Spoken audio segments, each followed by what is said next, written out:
Bismillahirrahmanirrahim. Pada hari ini kita akan belajar kuliah keempat, iaitu pemimpin dan kemahiran interpersonal. So dalam kuliah ini kita akan melanjutkan lagi pengetahuan kita tentang pemimpin, leader, dan juga kaitannya yang paling hampir dengan pemimpin ini adalah bagaimana beliau menguruskan orang yang berada di sekitarnya. Hasil pembelajaran untuk kuliah ini adalah yang pertama, mengenal pasti dan menerangkan kemahiran interpersonal kepimpinan. Yang kedua, menunjukkan kemahiran interpersonal dalam membincangkan kepentingan kemahiran interpersonal kepimpinan secara berkumpulan. Dan yang ketiga, kita menghubung kait kemahiran interpersonal kepimpinan yang dipelajari dengan peranan kepimpinan dan kepengikutan. So, ada 3 hasil pembelajaran untuk kuliah ini. Kemahiran interpersonal yang berkesan dan tepat merupakan faktor penting dalam menyumbang kepada kejayaan seorang pemimpin. Sebagi mencapai kejayaan ini, seorang pemimpin mesti menjadi orang yang mempunyai kemahiran interpersonal yang berkesan dan meyakinkan. Ya. So kalau lihat di sini, perkataan interpersonal tu kerap muncul dalam ayat-ayat yang saya terangkan tadi. So apa maksud kemahiran interpersonal? Nanti kita akan baca. So dua kemahiran interpersonal yang penting yang dimiliki oleh seorang pemimpin adalah kemahiran komunikasi dan penyelesaian konflik. So, dua kemahiran interpersonal ni, kemahiran antara perorangan yang perlu ada pada seorang pemimpin adalah bagaimana dia berkomunikasi, dia berhubung dengan orang lain dan juga kepayaannya untuk menyelesaikan konflik ataupun isu yang muncul dalam kepimpinannya tadi. So, dua kemahiran ini mesti dipelajari oleh seorang pemimpin kerana beliau akan bekerja dalam satu pasukan yang memiliki objektif, memiliki sasaran, memiliki pengurusan dan juga keupayaan untuk memastikan matlamat organisasi tadi akan mencapai kejayaan dan ada perkembangan. Dia berkembang ke kepada tahap yang lebih baik, yang lebih besar lagi. Jadi kita lihat pada pula definisi komunikasi. Komunikasi merupakan satu proses, satu proses message ataupun maklumat yang dihantar kepada seorang pengirim kepada penerima dengan menggunakan medium tertentu dan menimbulkan maklum balas yang dikehendaki. So dalam gambar ini ada dua orang, minimum ada dua orang. Seorang adalah pengirim dan seorang lagi adalah penerima. Dan pengirim menghantar message kepada penerima melalui medium. So inilah medium dia. Kalau tengok sini, kalau kita ingat lagi masa kita kanak-kanak dulu, mungkin juga mereka yang kreatif ni akan menggunakan tin kosong ataupun kotak-kotak kosong dihubungkan dengan tali kepada satu kotak yang lain, satu tin lain dan dia bercakap satu sama lain. So yang ini bercakap, pengirim ini bercakap, penerima ini mendengar. So apabila dia mendengar, dia akan berikan maklum balas balik sama ada maklum balas tu boleh diambil tindakan serta-merta ataupun mengambil masa yang lain. So proses komunikasi ini adalah proses pertama yang saya terangkan tadi, sender iaitu pengirim ni. So dia ada idea, dia ada satu buah fikiran yang di dalamnya ada juga persepsi yang tertentu. Kemudian dia menghantar, dia kumpulkan semua idea dan persepsi ni, dia buatkan dalam satu bentuk message dan disampaikan kepada receiver ni dengan satu medium.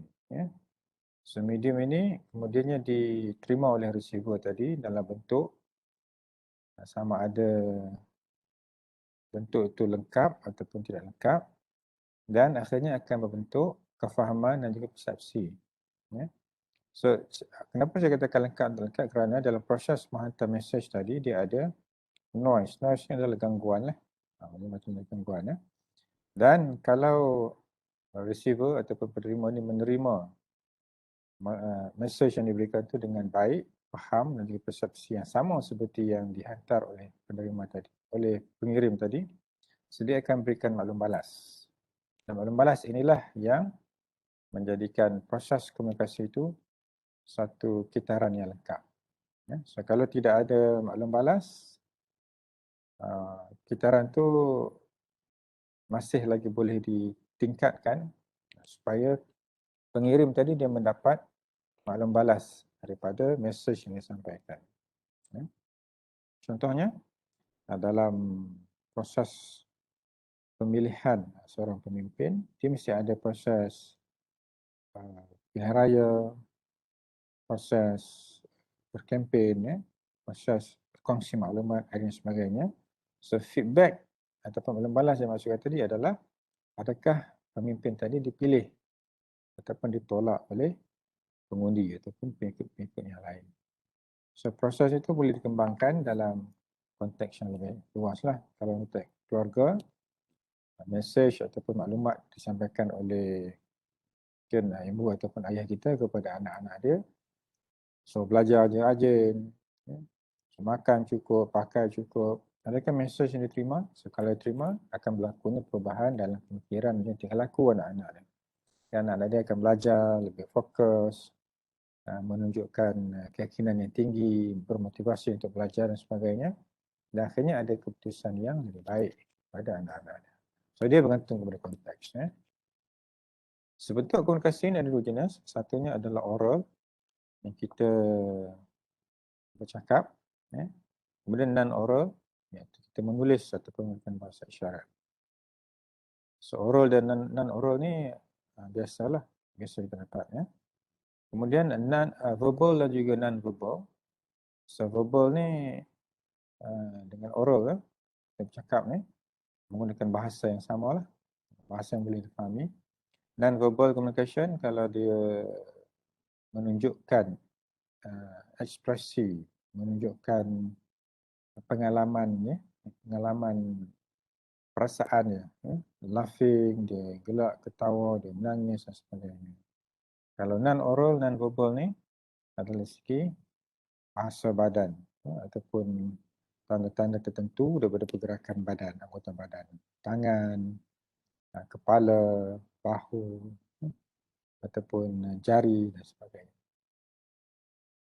Komunikasi yang berkesan ni dia ada banyak, ya. Bukan setakat faktor ini saja, banyak lagi. So yang ni kita rujuk kepada satu blok ni, leadership communication. Komunikasi yang berkesan ni adalah kemampuan mengadaptasi, kemahiran mendengar secara aktif, ketelusan, kejelasan mesej, kemampuan bertanya soalan secara terbuka, empati. Dalam komunikasi empati ni dia merasai lah apa yang dirasa oleh orang lain, bahasa badan terbuka dan juga mudah ditafsir, dan menerima serta memberikan maklum balas. Ya. So kalau tak ada maklum balas dalam komunikasi, susah bagi seorang ketua untuk membuat tindakan. Ya. So pentingnya kita untuk memberi maklum balas. So kemahiran yang penting dalam komunikasi ini juga adalah kemahiran mendengar. Ya. So telinga kita ni sangat berharga, sangat penting. So tanpa telinga, kita tidak mampu untuk memberi maklum balas yang berkesan. Ya. So mendengar ni adalah proses yang berkaitan dengan intensif. Kita mendengar betul-betul, kita mencerap, kita mencari punca dan juga sumber maklumat yang kita dapat, supaya kita boleh membuat keputusan yang lebih baik. Okay, intensif. Yang keduanya empathy. So bila kita dengar ni, kita merasai apa yang orang lain rasa. Kalau kita ambil satu kes yang berlaku baru-baru ni di Yan, Kedah, apabila banjir besar melanda kawasan sekitar Yan ni, kita tengok dalam gambar-gambar, dalam media massa, dalam surat khabar dan TV, susahnya masyarakat di situ apabila banjir lumpur melanda rumah mereka. So, bayangkan lumpur masuk dalam rumah dan merosakkan barang-barang yang ada dalam rumah. Di luar rumah tu memang dah rosak dah. Ya. Di dalam rumah sekalipun memang dah rosak. So bila kita melihat, kita mendengar cerita, kita merasai betapa susahnya keadaan mereka dan kita pun turut menjiwai kesusahan tersebut.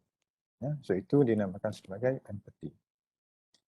Maksudnya dia lebih dalam lagi lah daripada simpati. Simpati ni berada di lapisan luar, tapi empati ni menusuk sampai ke hati. Dia merasai sendirilah apa yang dirasai oleh mangsa-mangsa tadi. Ya.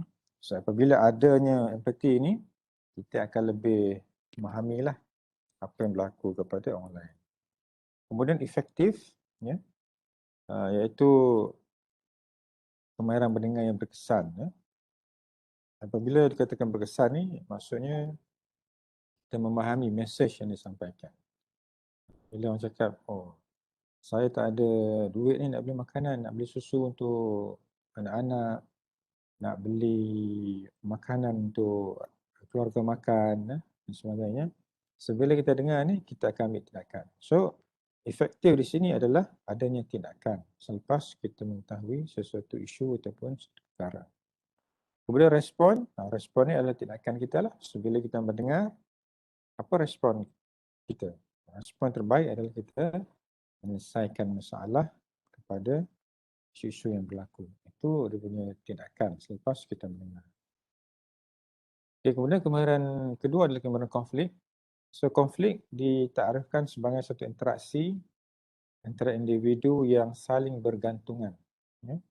Interaksi maksudnya dia berhubung antara satu sama lain yang merasakan berlakunya tujuan dan nilai yang bertentangan. Ya. So, dalam organisasi, biasanya berlaku sesuatu isu itu tidak dipersetujui sepenuhnya oleh ahli-ahli yang lain. So, adanya pertentangan lah. Serta melihat pihak lain berpotensi mengganggu percepatan matlamat. So, ada dua perkara di sini.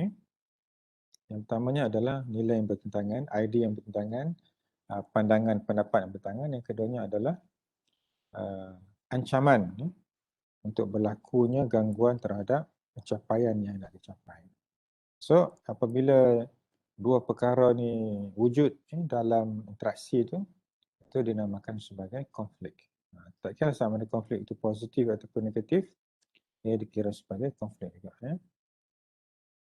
Okay, punca-punca konflik ni, yang pertamanya adalah konflik pada peringkat maksud ataupun tafsiran. So dari segi yang pertama ni, punca konflik peringkat maksud tafsiran ni, apabila sesuatu mesej yang disampaikan tu ditafsirkan secara berbeza. Ya.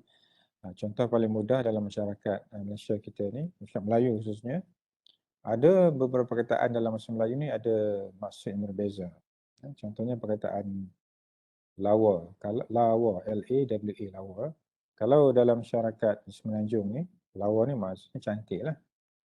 Cantik, indah. Ya. Tapi kalau di Sarawak, lawa ni agak berbeza. Ya. So itu satu. Yang kedua, ada juga rentas maksud bahasa Melayu ni antara di Malaysia dan juga di Indonesia.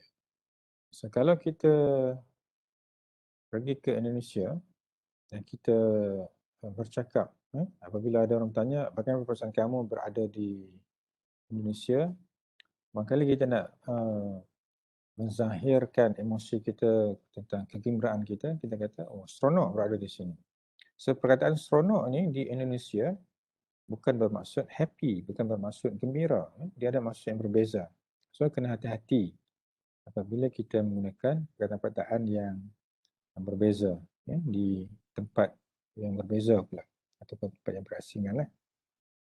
Okay, itu dari segi tafsiran. Kedua, konflik berkaitan kepercayaan dan nilai. Ini adalah umumnya biasa. Biasa berlaku dalam masyarakat, bukan sekadar di Malaysia sahaja, tapi masyarakat di seluruh dunia lah. Bila bercakap tentang kepercayaan dan nilai ini, setiap masyarakat, setiap negara ni dia ada nilai-nilai yang tertentu. Contohnya dari segi agama, kepercayaan agama ni memang kita nampak jelas antara satu agama dengan agama yang lain. Dan konflik ni berlaku apabila tidak adanya persefahaman tentang melaksanakan agama masing-masing. Contohnya di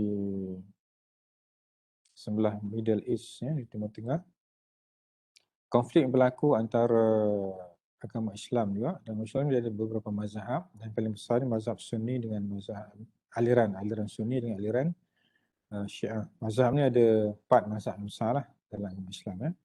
Tapi aliran Sunni dan juga aliran Syiah ni agak ketara berkonflik di Timur Tengah. Di Malaysia ni ada juga uh, yang beraliran beraliran Syiah pun ada, tapi bilangannya sangat sedikit. Di Indonesia pun ada, di Thailand pun ada. Umumnya kebanyakan negara masyarakat yang ada masyarakat Islam ni, aliran-aliran agama seperti ini ada. Yang lain pun sama juga, agama Kristian pun banyak juga aliran-aliran dia yang mencetuskan konflik untuk memberikan kepercayaan kepada aliran masing-masing. Nilai sama juga nilai ini kita dapat lihat antara nilai timur dan barat, sangat jauh perbezaan dia. Kemudian konflik berkaitan matlamat ataupun pencapaian, yang ini umumnya berlaku dalam organisasi sama ada kecil ataupun besar. Dia memang kerap berlaku. So konflik, katakan konflik yang berkaitan macam mana nak menguruskan pendidikan dalam sesebuah negara. So masing-masing akan bagi pendapat lah. So perbezaan pendapat ini akan mencetuskan perbincangan atau perdebatan untuk mencapai satu persetujuan. Dan terakhir konflik berkaitan hubungan. Ini hubungan ini macam-macam lah. Hubungan di peringkat keluarga, di peringkat rakan-rakan pejabat, rakan-rakan sekolah, dan juga peringkat yang melibatkan yang besar, peringkat antarabangsa antara negara. Sebab itulah dalam masyarakat antarabangsa ni dia ada banyak persatuan mengikut kepada keperluan masing-masing lah. Contohnya Malaysia, kita banyak juga menyertai organisasi antarabangsa ni dalam perniagaan, dalam pendidikan, kesihatan, kebudayaan, semuanya macam. Dan konflik itu sentiasa berlaku kerana kita berbeza matlamat, berbeza nilai, berbeza pandangan, pendapat dan sebagainya. So, jenis konflik yang ada ni daripada Stott and Walker ni, ada 3 jenis konflik. Yang pertamanya intrapersonal, konflik diri sendiri. Yang kedua interpersonal, konflik antara manusia, antara kita dengan orang lain. Dan konflik antara kumpulan. So dia umumnya 3 konflik ni memang adalah dalam sesebuah masyarakat, sesebuah persatuan ataupun sesebuah negara. Malah seluruh dunia ni ada konflik dan dia berlaku setiap masa. Tak pernah berhenti konflik ni.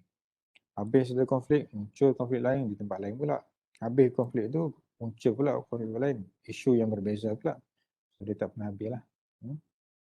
Konflik tak pernah habis. Strategi menguruskan konflik, banyak strategi. So ini kita ambil daripada North House 2017, Introduction to Leadership Concept and Practices. So nak menguruskan konflik ni, dia kena ada beberapa perkara di sini. Yang pertamanya cooperative, avoiding, compromising, competing, collaborating, accommodating dan assertiveness. So, semua ni sebenarnya boleh memberikan penyelesaian kepada konflik yang dihadapi. Dan yang paling baik ni kalau tengok di sini dia ada assertiveness, focus on keperluan, needs, desire ataupun hasrat ataupun produk ataupun hasil daripada sesuatu konflik. Dan kooperatif. So, kerjasama ni adalah satu nilai sangat besar lah. Kalau kita beri kerjasama kepada orang lain untuk selesaikan konflik, so kita boleh accommodate, kita boleh menyesuaikan diri kita dengan apa yang berlaku dan juga kita boleh memberikan banyak penyelesaian. Kalau kita bersaing, dia punya fokus kepada keperluan diri itu akan lebih tinggi. So kalau kita kurangkan assertiveness ni, kooperatif ni akan lebih banyak, so kita akan lebih mudah menyelesaikan diri lah. So kalau kita kooperatif kurang, assertiveness tinggi, kita akan berkompet, kita akan bersaing, dan juga kita akan mengelak diri lah daripada menguruskan konflik yang berlaku. So bila mengelak diri daripada menguruskan konflik berlaku ni, maka dia akan menimbulkan konflik yang lain lagi. So kita lihat pada keadaan. So untuk menyelesaikan konflik ni, seorang pemimpin ni dia ada beberapa sifat yang kita tengok. Utamanya proaktif, iaitu mengambil tindakan lebih awal. tindakan pencegahan ke tindakan menghentikan konflik atau macam-macam bentuk lah. Tapi dia kena proaktif. Kedua, mencerap sedaran, iaitu dia mengetahui apa yang berlaku di sekitar dia. Dia kena ada pasang, kena pasang telinga, pasang mata supaya dia dapat info yang tepat apa yang berlaku di sekitaran dia. Adil dan berkecuali, sesuatu sifat yang kemahiran yang kena dibentuk dari awal. Sebenarnya adil ni kerana susah juga, sebab itu biasanya kita akan bersifat pilih kasih kepada mana-mana yang kita rasa kita nak membantu dia. Melibatkan diri bila diperlukan. So, kena tunggulah masa yang sesuai untuk libatkan diri. Kita tak boleh terus dari awal nak libatkan diri. Nanti akan menyebabkan masalah tu tidak diselesaikan dengan baik ataupun sempurna. Elakkan andaian. So, ini kerap berlaku dalam pemikiran setiap orang ni. Kita ada pengalaman, kita ada pengetahuan, kita ada matlamat yang berbeza. Jadi, andaian-andaian ni boleh menyebabkan kita boleh menyebabkan mengganggu keputusan yang kita akan buat nanti. Dan akhirnya adalah mempunyai kesabaran. So, sabar ni sangat pentinglah pada seorang pemimpin. Macam mana sekalipun masalah yang dihadapi, dia kena sabar. Ya. So, insyaAllah itu saja untuk kuliah keempat. Tapi saya rasa you kena banyakkan sikit baca dua kemahiran ni. Kemahiran untuk menyelesaikan konflik dan kemahiran komunikasi. So, bacalah di blog, di dalam buku atau di mana saja supaya kemahiran yang diberikan ini akan dapat tingkatkan lagi. Sekian, Assalamualaikum warahmatullahi wabarakatuh.